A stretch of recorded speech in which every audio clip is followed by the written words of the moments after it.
ನನಗೆ 27 ವರ್ಷ ವಯಸ್ಸಾಗಿತ್ತು. ನನ್ನ ಹೆಸರು ಸುಮನ. ಆದರೆ ಅಮ್ಮ ನನಗೆ ಮದುವೆ ಮಾಡಿಸುತ್ತಿರಲಿಲ್ಲ. ಮನೆಯಲ್ಲಿ ನಾನು ಅಮ್ಮ ಇಬ್ಬರೇ ಇದ್ದೆವು. ನಾನು ಒಂದು ಒಳ್ಳೆಯ ನೌಕರಿಯಲ್ಲಿದ್ದೆ. ಒಂದು ವೇಳೆ ನಿನ್ನ ಮದುವೆ ಮಾಡಿದರೆ ಈ ಮನೆಗೆ ಹಣ ಎಲ್ಲಿಂದ ಬರಬೇಕು ಎಂದು ಹೇಳುತ್ತಿದ್ದಳು. ತುಂಬ ಮನೆಗಳಲ್ಲಿ ಈ ರೀತಿ ನಡೆಯುತ್ತದೆ. ಒಂದು ವೇಳೆ ಹುಡುಗಿ ದುಡಿದು ಮನೆಯವರನ್ನೆಲ್ಲ ಸಾಕುತ್ತಿದ್ದಾಳೆ ಎಂದ ಮೇಲೆ ಅವಳ ಮದುವೆ ಅಷ್ಟು ಬೇಗ ನಡೆಯುವುದಿಲ್ಲ. ಆದರೆ ನನಗೆ ವಯಸ್ಸಾಗುತ್ತಿತ್ತು. ನನ್ನ ಮುಖದ ಮೇಲೆ ಸಹ ನನಗೆ ವಯಸ್ಸಾಗಿದೆ ಎಂದು ಕಾಣಿಸುತ್ತಿತ್ತು. ನಾನು ಅಮ್ಮನಿಗೆ ಹೇಳಿದ್ದೆ, ಅಮ್ಮ, ನನ್ನ ಮದುವೆಯಾದ ಮೇಲೂ ನಾನು ನಿಮಗೆ ಹಣ ಕಳಿಸುತ್ತೇನೆ. ಆದರೆ ಇದನ್ನು ಅಮ್ಮ ಒಪ್ಪುತ್ತಿರಲಿಲ್ಲ. ಮದುವೆಯಾದ ಮೇಲೆ ನೀನು ಬದಲಾಗುತ್ತೀಯ ಮತ್ತು ನಾನು ಇದೇ ಮನೆಯಲ್ಲಿ ನರಳಿ ಸಾಯಬೇಕಾಗುತ್ತದೆ. ನಿನಗೆ ನನ್ನ ಸಾವಿನ ಸುದ್ದಿ ಕೂಡ ತಲುಪುವುದಿಲ್ಲ. ನೀನಂತಹ ನಾಚಿಕೆ ಕೆಟ್ಟವಳು ಎಂದರೆ ನಿನ್ನಂಥವಳಿಗೆ ಗಂಡ ದೊರೆತರೆ ನೀನು ನಿನ್ನ ಗಂಡನೊಂದಿಗೆ ಸೇರಿಕೊಂಡು ನಿನ್ನ ಅಮ್ಮನ ಕಡೆಗೆ ತಲೆ ಹಾಕಿ ಕೂಡ ಮಲಗುವುದಿಲ್ಲ ಎನ್ನುತ್ತಿದ್ದಳು. ಅವಳು ನನ್ನಲ್ಲಿ ಅಂತಹ ಯಾವ ಕೆಟ್ಟ ನಡವಳಿಕೆಯನ್ನು ನೋಡಿದ್ದಳು? ಮದುವೆಯಾಗುವುದು ಪ್ರತಿಯೊಬ್ಬರ ಹಕ್ಕಾಗಿದೆ. ಭಗವಂತನು ಎಲ್ಲರಿಗೂ ಜೊತೆಗಾರರನ್ನು ನೀಡುತ್ತಾನೆ. ಪ್ರಾಣಿಗಳಾಗಲಿ ಮನುಷ್ಯರಿಗಾಗಲಿ ಜೊತೆಗಾರರು ಇದ್ದೇ ಇರುತ್ತಾರೆ. ಯಾರಿಗೆ ಮದುವೆಯಾಗಿರುವುದಿಲ್ಲವೋ ಅವರದು ಒಂದು ಜೀವನವೇ. ಅಮ್ಮ ಕೂಡ ಮದುವೆಯಾಗಿದ್ದಳು. ಆದರೆ ನನ್ನನ್ನು ಮದುವೆ ಮಾಡದೇ ಇರುವುದಕ್ಕೆ ದೊಡ್ಡ ಕಾರಣವೇನೆಂದರೆ ನಾನು ಈ ಮನೆಗೆ ಹಣವನ್ನು ಸಂಪಾದಿಸಿ ತರುತ್ತಿದ್ದುದೇ ದೊಡ್ಡ ತಪ್ಪಾಗಿತ್ತು. ನಾನು ಈ ತಪ್ಪು ಮಾಡದೆ ಹಾಗೆಯೇ ಕುಳಿತುಕೊಳ್ಳಲು ಕೂಡ ಸಾಧ್ಯವಿರಲಿಲ್ಲ. ಆದ್ದರಿಂದ ಅಮ್ಮ ತನ್ನ ಸ್ವಾರ್ಥಕ್ಕಾಗಿ ನನ್ನ ಮದುವೆ ಮಾಡಲು ಇಷ್ಟಪಡುತ್ತಿರಲಿಲ್ಲ. ಆದರೂ ಈಗ ನಾನು ಏನಾದರೂ ಮಾಡಲೇಬೇಕಾಗಿತ್ತು. ನಾನು ಕೂಡ ಒಬ್ಬಳು ಮನುಷ್ಯಳಾಗಿದ್ದೆ. ನನ್ನ ಒಳಗೂ ಸಹ ಆಸೆ ಆಕಾಂಕ್ಷೆಗಳಿದ್ದವು. ನನ್ನ ವಯಸ್ಸಿನ ಎಲ್ಲ ಹೆಣ್ಣು ಮಕ್ಕಳ ಮದುವೆಯಾಗಿತ್ತು. ಅವರಿಗೆ ಮಕ್ಕಳಾಗಿದ್ದವು. ಮತ್ತು ನಾನು ಇಲ್ಲಿ ಈಗಲೂ ಹಾಗೆ ಮನೆಯಲ್ಲಿದ್ದೆ. ಅವರ ಬಳಿಯೂ ಹೋಗುತ್ತಿರಲಿಲ್ಲ. ಹಾಗೆ ಹೋದರೆ ಅವರು ತಮ್ಮ ಸಂಸಾರದ ಎಂತೆಂಥ ಕಥೆಗಳನ್ನು ಹೇಳುತ್ತಿದ್ದರು. ಅದನ್ನು ಕೇಳಿ ನನ್ನ ಮನಸ್ಸು ಇನ್ನೂ ಭಾರವಾಗುತ್ತಿತ್ತು. ಅಮ್ಮ ಯಾವಾಗಲೂ ನಿನ್ನ ಅಪ್ಪನು ನಮ್ಮನ್ನು ಬಿಟ್ಟು ಹೋದ ಎಂದು ಹೇಳುತ್ತಿದ್ದರು. ಇಲ್ಲಿಯವರೆಗೆ ಅವರು ಯಾವ ಕಾರಣಕ್ಕಾಗಿ ನಮ್ಮನ್ನು ಬಿಟ್ಟು ಹೋದರು ಎಂದು ನನಗೆ ಅರ್ಥವಾಗಲಿಲ್ಲ. ಏನೋ ಒಂದು ವಿಷಯವಿರಬೇಕು. ಅಮ್ಮ ತುಂಬ ಸುಂದರವಾಗಿರಲಿಲ್ಲ. ಅವಳ ಮುಖ ಕೂಡ ವಿಕಾರವಾಗಿತ್ತು. ಅಪ್ಪ ಅಮ್ಮನನ್ನು ಬೇರೆ ಯಾವುದೋ ಹೆಣ್ಣಿಗಾಗಿ ಬಿಟ್ಟು ಹೋಗಿದ್ದಾರೆ ಎಂದು ಅನಿಸುತ್ತದೆ. ಅಮ್ಮ ಎಂದೂ ನಿನ್ನ ಅಪ್ಪ ಜೀವಂತವಿಲ್ಲ ಎಂದು ಹೇಳುತ್ತಿರಲಿಲ್ಲ. ಕೇವಲ ನಮ್ಮನ್ನು ಬಿಟ್ಟು ಹೋಗಿದ್ದಾರೆ ಎಂದು ಹೇಳುತ್ತಿದ್ದಳು. ನಾನೊಂದು ಪ್ರೈವೇಟ್ ಸ್ಕೂಲ್ನಲ್ಲಿ ಮಕ್ಕಳಿಗೆ ಪಾಠ ಹೇಳುತ್ತಿದ್ದೆ. ನನಗೆ ಜಾಸ್ತಿ ಸ್ಯಾಲರಿ ಏನೂ ಬರುತ್ತಿರಲಿಲ್ಲ. ನಾನು ಮನೆಯಲ್ಲಿ ಬಟ್ಟೆಯನ್ನು ಹೊಲಿಯುತ್ತಿದ್ದೆ. ಇದರಿಂದ ಬೇಸಿಗೆ ರಜೆಯಲ್ಲಿ ಹಣದ ಕೊರತೆಯಾಗದಂತೆ ನಾನು ನೋಡಿಕೊಳ್ಳುತ್ತಿದ್ದೆ. ನಾನು ಕೂಡ ಅಮ್ಮನಂತೆ ತುಂಬ ಸುಂದರವಾಗೇನೂ ಇರಲಿಲ್ಲ. ಒಂದು ದಿನ ನಾನು ಮನೆಯಲ್ಲಿ ಒಬ್ಬಳೇ ಇದ್ದೆ. ಅಮ್ಮ ಪಕ್ಕದ ಮನೆಗೆ ಹೋಗಿದ್ದಳು. ಒಂದು ವಿಚಿತ್ರವೇನೆಂದರೆ ಅವಳು ಏರಿಯಾದ ಎಲ್ಲ ಹೆಂಗಸರೊಂದಿಗೆ ಫ್ರೆಂಡ್ಶಿಪ್ ಮಾಡಿಕೊಂಡಿದ್ದಳು. ಒಮ್ಮೆ ಒಬ್ಬರ ಮನೆಗೆ ಹೋದರೆ ಮತ್ತೆ ಮತ್ತೊಬ್ಬರ ಮನೆಗೆ ಹೋಗುತ್ತಿದ್ದಳು. ಅದರಿಂದ ಅವಳು ಹೆಚ್ಚಾಗಿ ಹೊರಗಡೆಯೇ ಇರುತ್ತಿದ್ದಳು. ನನಗೆ ಎಲ್ಲೂ ಕೂಡ ಹೋಗಲು ಬಿಡುತ್ತಿರಲಿಲ್ಲ. ಏಕೆಂದರೆ ಒಂದು ದಿನ ನಾನು ಗೆಳತಿಯ ಮನೆಗೆ ಹೋದಾಗ ಅವಳು ತನ್ನ ಅಣ್ಣನಿಗಾಗಿ ನನ್ನ ಸಂಬಂಧವನ್ನು ಕೇಳಿದ್ದಳು. ಅಂದಿನಿಂದ ಅಮ್ಮ ನನಗೆ ಎಲ್ಲೂ ಹೋಗಲು ಬಿಡುತ್ತಿರಲಿಲ್ಲ. ಈಗ ನಾನು ಕೂಡ ಎಲ್ಲಿಯೂ ಹೋಗುತ್ತಿರಲಿಲ್ಲ. ನಾನು ಹೊರಗಡೆ ಹೋದರೆ ಜನರೆಲ್ಲರೂ ಮೊದಲು ನನ್ನ ಮದುವೆಯ ಬಗ್ಗೆ ಕೇಳುತ್ತಿದ್ದರು. ಅಮ್ಮ ಒಲೆಯ ಮೇಲೆ ಹಾಲಿಟ್ಟಿದ್ದೀನಿ ನೋಡು ಎಂದು ಹೇಳಿ ಹೋಗಿದ್ದಳು. ನನಗೆ ಮರೆತು ಹೋಗಿತ್ತು. ನಮ್ಮ ಮನೆಯಲ್ಲಿ ಗ್ಯಾಸ್ ಇರಲಿಲ್ಲ. ನಾವು ಹಳ್ಳಿಯಲ್ಲಿದ್ದೆವು. ಸೌದೆ ಒಲೆಯನ್ನು ಬಳಸುತ್ತಿದ್ದೆವು. ಬೇಗ ಬೇಗ ಹಾಲನ್ನು ಇಳಿಸಲು ಹೋದೆ. ನನ್ನ ಕೈ ಸುಟ್ಟು ಹೋಯಿತು. ಹಾಲು ನನ್ನ ಕಾಲಿನ ಮೇಲೆ ಬಿತ್ತು. ಇಷ್ಟರಲ್ಲಿ ಬಾಗಿಲು ಬಡಿದ ಶಬ್ದವಾಯಿತು. ಯಾರೋ ಬಾಗಿಲು ಬಡಿಯುತ್ತಿದ್ದರು. ನನ್ನ ಚೀರಾಟ ಕೇಳಿ ಅವರು ಒಳಕ್ಕೆ ಓಡಿ ಬಂದರು. ನಾನು ಕೆಟ್ಟದಾಗಿ ಕಿರುಚಿಕೊಂಡಿದ್ದೆ. ನನಗೆ ತುಂಬಾ ನೋವಾಗುತ್ತಿತ್ತು. ಆ ಸಮಯದಲ್ಲಿ ನನಗೆ ಯಾರದಾದರೂ ಸಹಾಯ ಬೇಕಿತ್ತು. ನನ್ನಿಂದ ಎದ್ದು ಕುಳಿತುಕೊಳ್ಳಲು ಸಹ ಆಗುತ್ತಿರಲಿಲ್ಲ. ಅವನು ನನ್ನನ್ನು ಎತ್ತಿಕೊಂಡನು. ನನ್ನ ಕೋಣೆಗೆ ಕರೆದುಕೊಂಡು ಬಂದನು. ಜೊತೆಗೆ ನನ್ನ ಕಾಲ ಮೇಲೆ ತಂಪು ನೀರನ್ನು ಹಾಕಿದನು. ಇದರಿಂದ ನನಗೆ ಸ್ವಲ್ಪ ಆರಾಮಾದಂತಾಯಿತು. ಆದರೆ ನನಗೆ ಅವನನ್ನು ನೋಡಿ ಆಶ್ಚರ್ಯವಾಯಿತು. ಏಕೆಂದರೆ ಅವನೊಬ್ಬ ಭಿಕಾರಿಯಾಗಿದ್ದ.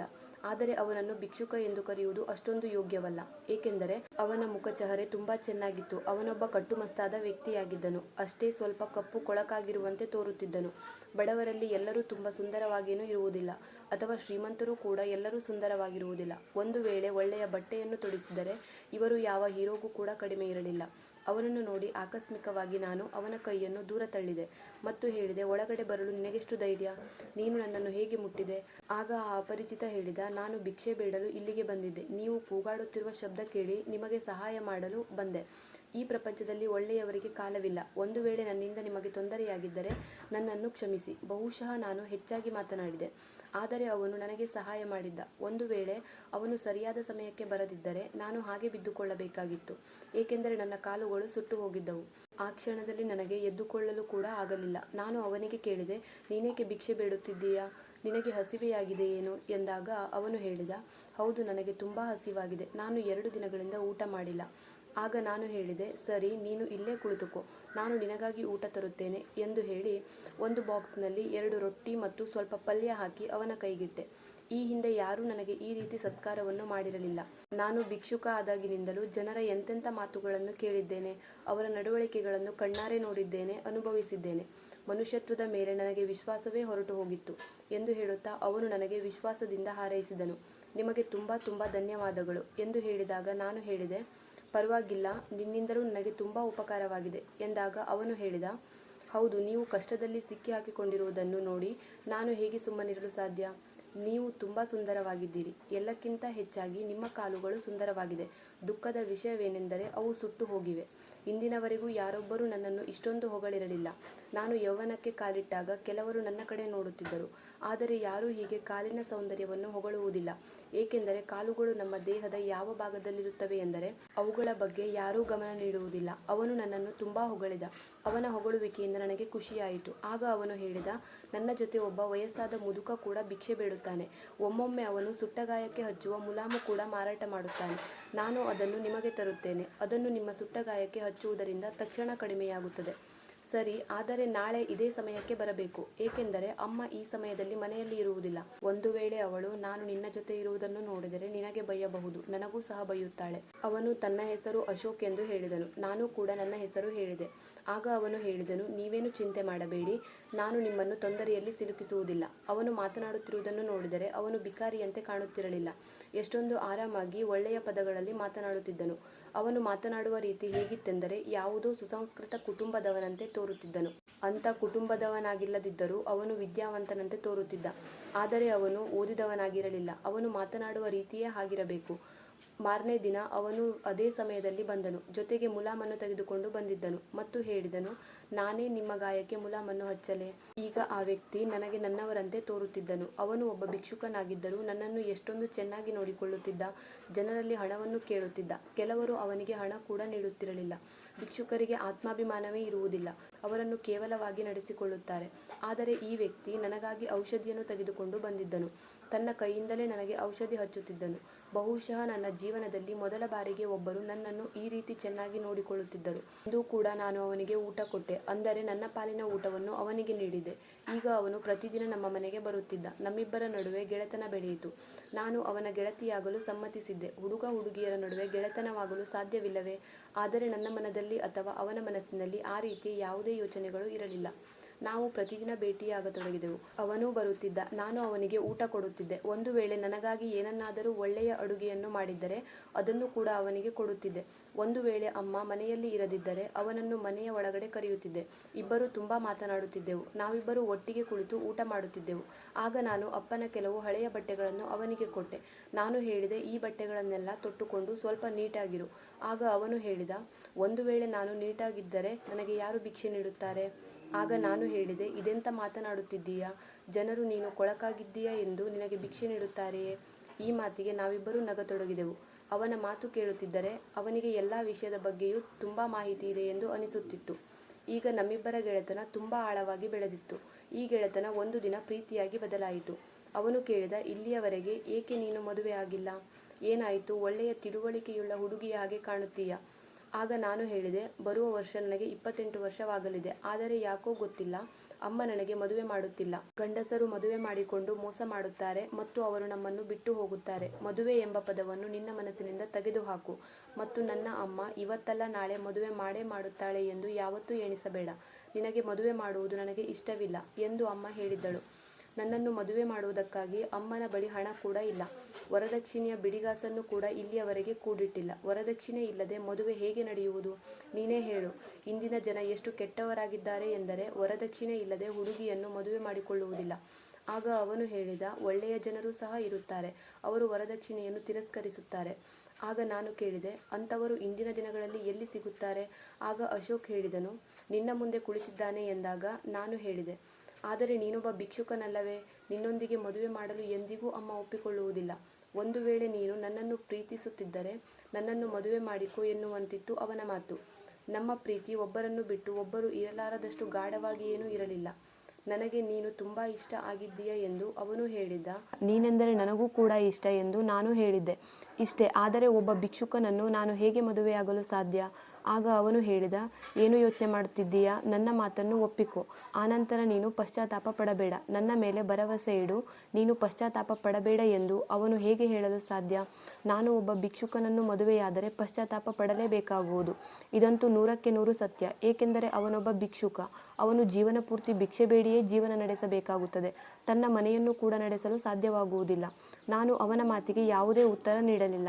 ಆಗ ಅವನು ಹೇಳಿದನು, ನೀನು ಹೀಗೆ ಏನು ಮಾತನಾಡದೆ ಸುಮ್ಮನಿರುವುದು ನಿನಗೆ ಇಷ್ಟವಿಲ್ಲವೆಂದು ಸೂಚಿಸುತ್ತದೆ. ನಾನು ಇಲ್ಲಿಂದ ಹೊರಡುತ್ತೇನೆ, ಮತ್ತೊಮ್ಮೆ ನಾನೆಂದೂ ಮರಳಿ ಬರುವುದಿಲ್ಲ ಎಂದು ಹೇಳಿ ಹೊರಟು ಹೋದ. ಆದರೆ ಆ ರಾತ್ರಿ ನಾನು ಇದರ ಬಗ್ಗೆ ಯೋಚಿಸಿದೆ ಮತ್ತು ಅವನು ಹೇಳಿದ ಎಲ್ಲ ಮಾತುಗಳನ್ನು ನೆನಪು ಮಾಡಿಕೊಂಡೆ ಮತ್ತು ಅಮ್ಮನಿಗೆ ಕೇಳಿದೆ, ಅಮ್ಮ, ನನಗೇಕೆ ಮದುವೆ ಮಾಡುತ್ತಿಲ್ಲ? ಆಗ ಅಮ್ಮ ಹೇಳಿದಳು, ನಾನು ನಿನ್ನ ಮದುವೆಯನ್ನು ಮಾಡುವುದಿಲ್ಲ. ನೀನು ಆರಾಮಾಗಿ ಮನೆಯಲ್ಲೇ ಕುಳಿತುಕೋ.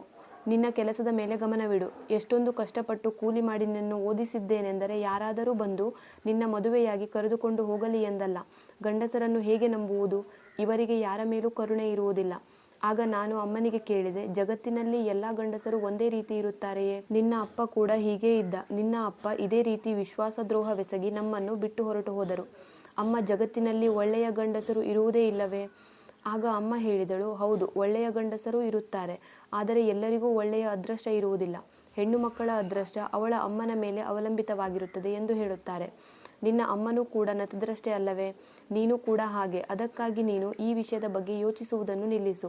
ನಾನು ಜೀವಂತವಾಗಿ ಇರುವವರೆಗೂ ನಿನ್ನ ಮದುವೆ ಮಾಡುವುದಿಲ್ಲ. ಆದರೆ ನಿನಗೆ ಮದುವೆಯಾಗಲು ಅಷ್ಟೊಂದು ಇಷ್ಟವಿದ್ದರೆ ನಿನ್ನ ಅಮ್ಮ ಬೇಗ ಸಾಯಲಿ ಎಂದು ದೇವರಲ್ಲಿ ಬೇಡಿಕೊ. ಆಗ ನಾನು ಅಮ್ಮನಲ್ಲಿ ಹೇಳಿದೆ, ಈ ರೀತಿ ಏಕೆ ಮಾತನಾಡುತ್ತಿದ್ದೀಯಮ್ಮ? ನಾನೇಕೆ ದೇವರಲ್ಲಿ ಹಾಗೆ ಕೇಳಿಕೊಳ್ಳಲಿ ಎಂದು ಹೇಳಿದೆ. ನಾನು ಯಾವಾಗಾದರೂ ನನ್ನ ಮದುವೆಯ ಬಗ್ಗೆ ಮಾತನಾಡಿದರೆ ಅಮ್ಮ ಈ ರೀತಿಯಲ್ಲಿ ನನಗೆ ಉತ್ತರ ನೀಡುತ್ತಿದ್ದಳು. ನಾನು ಯೋಚಿಸತೊಡಗಿದೆ, ಅಮ್ಮನಂತೂ ನನ್ನ ಮದುವೆ ಮಾಡುವುದಿಲ್ಲ. ಅಮ್ಮನಿಗೆ ಏನಾದರೂ ಆಗಲಿ ಎಂದು ಕೂಡ ನಾನು ಬಯಸುವವಳಲ್ಲ. ಆದರೆ ಅಮ್ಮ ಸತ್ತ ಮೇಲೆ ನಾನು ಮದುವೆಯಾಗುವುದು ನನಗೆ ಬೇಕಿರಲಿಲ್ಲ.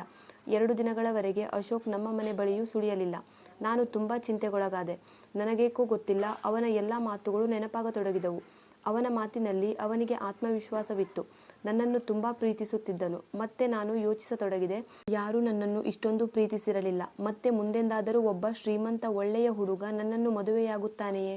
ಈ ಭಿಕ್ಷುಕನಿಂದಲೇ ನನಗೆ ಪ್ರೀತಿ ಸಿಕ್ಕಿತ್ತು. ಇದೇ ಪ್ರೀತಿಯನ್ನು ನಾನು ಬಯಸಿದ್ದೆನಲ್ಲವೇ? ಬದುಕಿನಲ್ಲಿ ಇಂತಹ ಪ್ರೀತಿ ದೊರೆತರೆ ಅವರಂಥ ಅದೃಷ್ಟವಂತರು ಈ ಭೂಮಿಯ ಮೇಲೆ ಯಾರೂ ಇರುವುದಿಲ್ಲ. ಅವನ ಪ್ರೀತಿ ನನಗೆ ಸಿಕ್ಕಿದರೆ ಆನಂತರ ಎಲ್ಲವೂ ಸರಿಯಾಗುತ್ತದೆ. ನನ್ನ ಎಲ್ಲ ಗೆಳತಿಯರು ಮದುವೆಯಾಗುವಾಗ ಕೇವಲ ಆಸ್ತಿ ಅಂತಸ್ತನ್ನೇ ನೋಡಿ ಮದುವೆಯಾಗಿದ್ದರು. ಆದರೆ ಅವರಲ್ಲಿ ಯಾರೂ ತುಂಬ ಖುಷಿಯಾಗಿರಲಿಲ್ಲ. ಒಬ್ಬಳು ನನ್ನ ಗಂಡ ನನಗೆ ಸಮಯ ನೀಡುತ್ತಿಲ್ಲ ಎಂದರೆ ಮತ್ತೊಬ್ಬಳು ನನ್ನ ಬಗ್ಗೆ ಕ್ಯಾರೆ ಎನ್ನುತ್ತಿಲ್ಲ ಅನ್ನುತ್ತಿದ್ದಳು. ಇನ್ನೊಬ್ಬಳು ಇನ್ಯಾರದೋ ಜೊತೆಗೆ ನನ್ನ ಗಂಡನ ಸಂಬಂಧವಿದೆ ಎನ್ನುತ್ತಿದ್ದಳು. ಅಶೋಕನಂತೆ ನನ್ನನ್ನು ತುಂಬ ಪ್ರೀತಿಸುವ ವ್ಯಕ್ತಿ ಮತ್ತೆ ದೊರೆಯುತ್ತಾನೆಯೇ? ನನಗೆ ಬೇರೆ ಯಾವ ಆಪ್ಷನ್ ಕಾಣಲಿಲ್ಲ. 2 ದಿನಗಳ ನಂತರ ನನಗೆ ಅಶೋಕ್ ದೂರದಲ್ಲಿ ಕಾಣಿಸಿಕೊಂಡನು. ಅವನು ಈಗ ನಮ್ಮ ಮನೆಗೆ ಬರುತ್ತಿರಲಿಲ್ಲ. ಬದಲಾಗಿ ಬೀದಿಯಲ್ಲಿ ಬೇರೆ ಯಾವುದೋ ಕೆಲಸದಲ್ಲಿ ನಿರತನಾಗಿದ್ದನು. ನಾನು ಮನೆಯಿಂದ ಹೊರ ಓಡಿ ಬಂದೆ. ಹೋಗಿ ಅವನನ್ನು ತಡೆದೆ. ಅವನು ನನ್ನಲ್ಲಿ ಯಾವ ರೀತಿ ನಡೆದುಕೊಂಡನೆಂದರೆ ನಾನು ಅವನಿಗೆ ಪರಿಚಯವಿಲ್ಲವೆಂಬಂತೆ ನಾಟಕವಾಡಿದನು. ನನಗೆ ಹೇಗನಿಸಿತೆಂದರೆ ಭಿಕ್ಷುಕ ಅವನಲ್ಲ, ಬದಲಾಗಿ ನಾನು ಪ್ರೀತಿಗಾಗಿ ಅವನಲ್ಲಿ ಭಿಕ್ಷೆ ಬೇಡುತ್ತಿದ್ದೆ ಎಂದು. ಅವನು ನನಗೆ, ಹೋಗು, ಬೇಗ ಇಲ್ಲಿಂದ ಹೊರಟು ಹೋಗು, ನನ್ನನ್ನು ಕ್ಷಮಿಸು, ನನ್ನ ಬಳಿ ಏನೂ ಇಲ್ಲ ಎಂದಾಗ ನಾನು ಹೇಳಿದೆ, ಈ ರೀತಿ ಏಕೆ ಮಾತನಾಡುತ್ತಿದ್ದೀಯಾ? ಅವನು ಹೇಳಿದನು, ನೀವು ನನ್ನಿಂದ ದೂರ ಇರಿ. ನೀವು ಒಳ್ಳೆಯ ವಿದ್ಯಾವಂತ ಹುಡುಗಿ. ಹೇಗಿದ್ದರೂ ನನ್ನ ಮತ್ತು ನಿಮ್ಮ ನಡುವಿನ ಸಂಬಂಧಕ್ಕೆ ಯಾವುದೇ ಅರ್ಥವಿಲ್ಲ.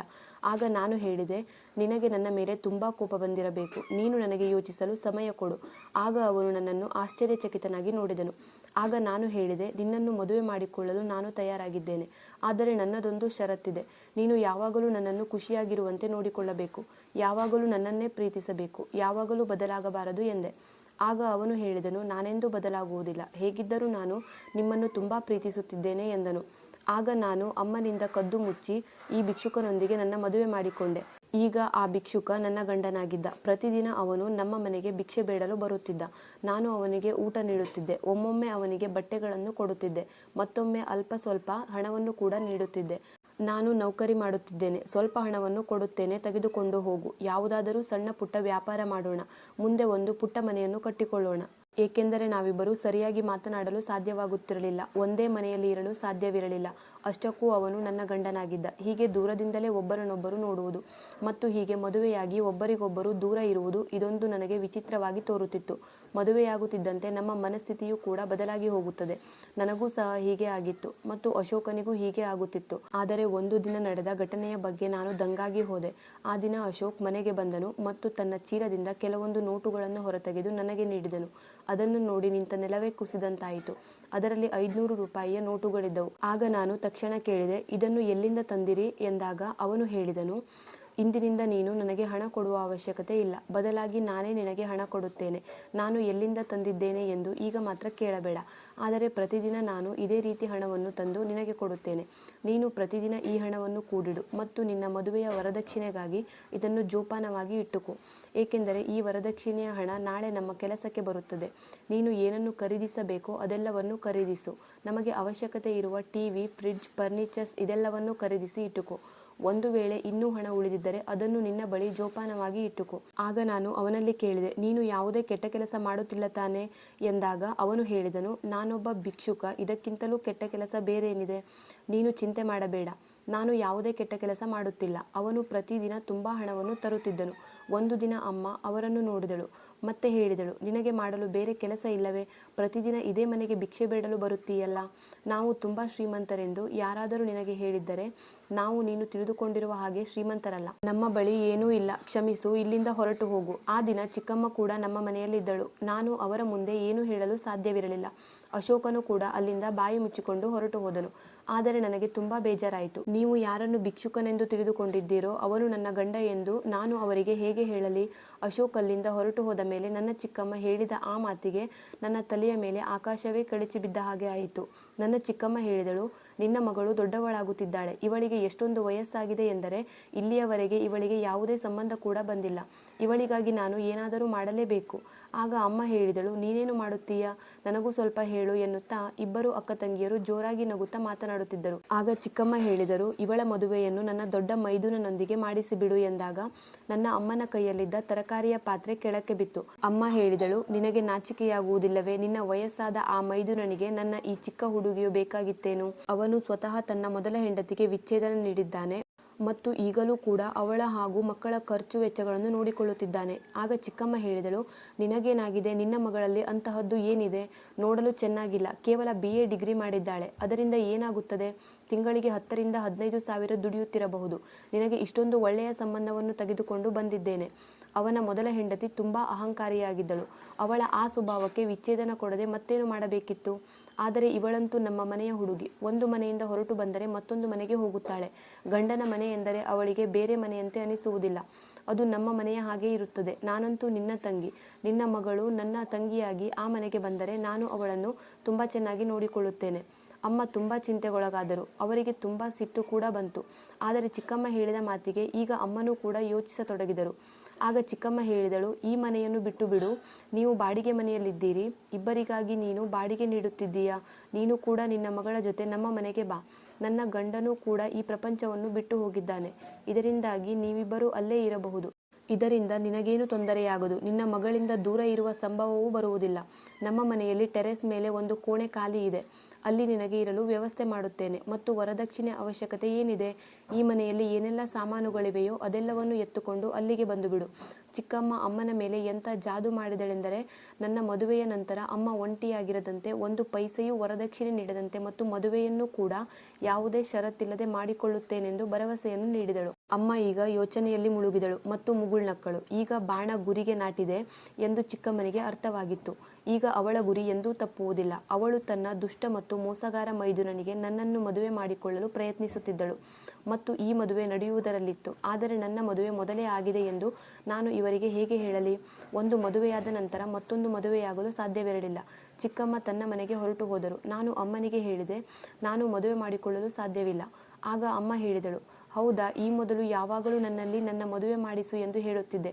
ಈಗ ಇಷ್ಟೊಂದು ಒಳ್ಳೆಯ ಸಂಬಂಧ ಬಂದಿದೆ. ಎಲ್ಲವೂ ನಮ್ಮ ಇಷ್ಟದ ಪ್ರಕಾರವೇ ಇದೆ. ವರದಕ್ಷಿಣೆ ಕೂಡ ಕೊಡಬೇಕಾಗಿಲ್ಲ. ನನಗೆ ಮದುವೆ ಬೇಡ ಎಂದು ಈಗ ಹೇಳುತ್ತಿದ್ದೀಯಲ್ಲ. ಆಗ ನಾನು ಹೇಳಿದೆ, ನನಗೆ ಸರ್ವತಾ ಮದುವೆ ಬೇಡ, ನಾನು ಮದುವೆ ಮಾಡಿಕೊಳ್ಳುವುದಿಲ್ಲ, ಬೇಕಾದರೆ ನೀವು ನನ್ನನ್ನು ಜೀವಂತ ಸುಟ್ಟುಬಿಡಿ, ಆದರೆ ನಾನು ಮದುವೆ ಮಾಡಿಕೊಳ್ಳಲು ಸಾಧ್ಯವಿಲ್ಲ. ಇದಕ್ಕೆ ಅಮ್ಮ ಆಶ್ಚರ್ಯಚಕಿತಳಾಗಿ ಕೇಳಿದಳು, ನನಗೆ ಮದುವೆ ಬೇಡ ಎಂದು ಏಕೆ ಹೇಳಿದೆ? ನಿನ್ನ ಮಾತಿನ ಅರ್ಥವೇನು? ಆಗ ನಾನು ಹೇಳಿದೆ, ಅರ್ಥ ಏನಾದರೂ ಆಗಿರಲಿ, ನನಗೆ ಮದುವೆ ಬೇಡ ಅಂದರೆ ಬೇಡ. ನಾನು ಅಶೋಕನಿಗೆ ಈ ವಿಷಯವನ್ನು ಹೇಳಲು ಬಯಸಿದ್ದೆ. ಏನಾದರೂ ಮಾಡುವುದಾದರೆ ಬೇಗ ಮಾಡು, ಕ್ಲೀನಾಗಿ ಒಳ್ಳೆಯ ಬಟ್ಟೆಯನ್ನು ತೊಟ್ಟು ನನ್ನ ಮನೆಗೆ ಬಾ. ನಾನು ಅಮ್ಮನಿಗೆ ಅವನು ಭಿಕ್ಷುಕನಲ್ಲ ಎಂದು ಸುಳ್ಳು ಹೇಳುತ್ತೇನೆ ಎಂದು ಹೇಳಬೇಕೆಂದುಕೊಂಡಿದ್ದೆ. ಅವನು ನನ್ನ ಮನೆಗೆ ಬಂದರೆ ಸಾಕು, ಇಲ್ಲಿಗೆ ಬಂದು ನಮ್ಮ ಮದುವೆಯ ಬಗ್ಗೆ ಮಾತನಾಡಲಿ ಎಂದುಕೊಂಡಿದ್ದೆ. ಅಶೋಕ್ ನಮ್ಮ ಮನೆಗೆ ಬಂದು 7 ದಿನಗಳಾಗಿದ್ದವು. ನಾನು ತುಂಬ ಚಿಂತೆಗೊಳಗಾಗಿದ್ದೆ. ನಾನೇನು ಮಾಡಬೇಕು ಎಂದು ನನಗೆ ಅರ್ಥವಾಗಲಿಲ್ಲ. ಅವರು ನನಗೆ ಮೋಸ ಮಾಡಿ ಹೊರಟು ಹೋದನೆ. ಅವನು ತನ್ನ ಎಲ್ಲ ಹಣವನ್ನು ನನಗೆ ಒಪ್ಪಿಸಿದ್ದ. ಇಲ್ಲ, ಅವನು ನನಗೆ ಮೋಸ ಮಾಡಿಲ್ಲ. ಅವನು ನನಗೆ ಮೋಸ ಮಾಡಲು ಸಾಧ್ಯವಿಲ್ಲ. ಅವಶ್ಯವಾಗಿ ಅವನಿಗೆ ಏನೋ ತೊಂದರೆ ಆಗಿರಬೇಕು, ಅಥವಾ ಅವನು ಯಾವುದೋ ಸಮಸ್ಯೆಯಲ್ಲಿ ಸಿಕ್ಕಿ ಹಾಕಿಕೊಂಡಿದ್ದಾನೆ. ನನ್ನ ಮನಸ್ಸಿನಲ್ಲಿ ಏನೇನೋ ಕೆಟ್ಟ ಯೋಚನೆಗಳು ಬಂದವು. ನನಗೇನು ಮಾಡಬೇಕು ತೋಚುತ್ತಿಲ್ಲ. ಒಂದು ದಿನ ನಾನು ಮನೆಯಲ್ಲಿ ಒಬ್ಬಳೇ ಇದ್ದೆ. ಅಮ್ಮ ಕೂಡ ಮನೆಯಲ್ಲಿ ಇರಲಿಲ್ಲ. ಆಗ ಅಶೋಕ್ ಬಂದನು. ನಾನು ಅವನನ್ನು ನೋಡುತ್ತಲೇ ಬಿಕ್ಕಿ ಬಿಕ್ಕಿ ಅಳತೊಡಗಿದೆ ಮತ್ತು ಹೇಳಿದೆ, 1 ವಾರದಿಂದ ನನ್ನ ಜೀವವೇ ಹೋದಂತಾಗಿದೆ. ನೀನು ಎಲ್ಲಿಗೆ ಹೋಗಿದ್ದೆ? ನಿನಗೆ ಏನಾಗಿತ್ತು? ಅವನು ಹೇಳಿದನು, ನಾನು ಚೆನ್ನಾಗಿದ್ದೇನೆ. ಒಂದು ಗಂಡಾಂತರದಲ್ಲಿ ಸಿಲುಕಿಕೊಂಡಿದ್ದೆ. ನಿನಗೆ ಆಮೇಲೆ ಆರಾಮಾಗಿ ಹೇಳುತ್ತೇನೆ. ಅಶೋಕನನ್ನು ನೋಡುತ್ತಲೇ ನಾನು ಅವನ ಕೈ ಹಿಡಿದು ಮನೆಯೊಳಕ್ಕೆ ಕರೆದುಕೊಂಡು ಬಂದೆ, ಏಕೆಂದರೆ ಅಮ್ಮ ಮನೆಯಲ್ಲಿ ಇರಲಿಲ್ಲ. ಆಗ ನಾನು ಹೇಳಿದೆ, ನಿನ್ನಲ್ಲಿ ಒಂದು ವಿಷಯ ಹೇಳಬೇಕು. ಆದರೆ ಅವನು ನನ್ನ ಮಾತಿನ ಬಗ್ಗೆ ಗಮನವೇ ಕೊಡಲಿಲ್ಲ ಮತ್ತು ಹೇಳಿದನು, ನಾನು ಕೂಡ ನಿನಗೆ ಏನನ್ನೂ ತೋರಿಸಬೇಕು. ಅವನು ತನ್ನ ಬ್ಯಾಗ್ ಒಳಗೆ ಕೈ ಹಾಕಿದ. ಅವಶ್ಯವಾಗಿ ಅವನು ಹಣವನ್ನೇ ತೆಗೆಯುತ್ತಾನೆ. ಆದರೆ ಇಂದು ನನಗೆ ಹಣಕ್ಕಿಂತಲೂ ಹೆಚ್ಚಾಗಿ ಇಂಪಾರ್ಟೆಂಟ್ ವಿಷಯವನ್ನು ಮಾತನಾಡಬೇಕಿತ್ತು. ನಾನು ಹೇಳಿದೆ, ಮೊದಲು ನನ್ನ ಮಾತು ಕೇಳು, ಆನಂತರ ಹಣ ನೀಡುವೆಯಂತೆ. ಈ ಹಣವನ್ನು ನಿನ್ನ ಬಳಿಯೇ ಇಟ್ಟುಕೋ. ನಡೆಯಬಾರದ್ದು ನಡೆದು ಹೋಗಿದೆ. ಈಗ ನಾವು ಎಲ್ಲರಿಗೂ ಸತ್ಯವನ್ನು ಹೇಳಲೇಬೇಕು. ಆದರೆ ಅವನು ನನ್ನ ಮಾತುಗಳನ್ನು ಕೇಳಲಿಲ್ಲ.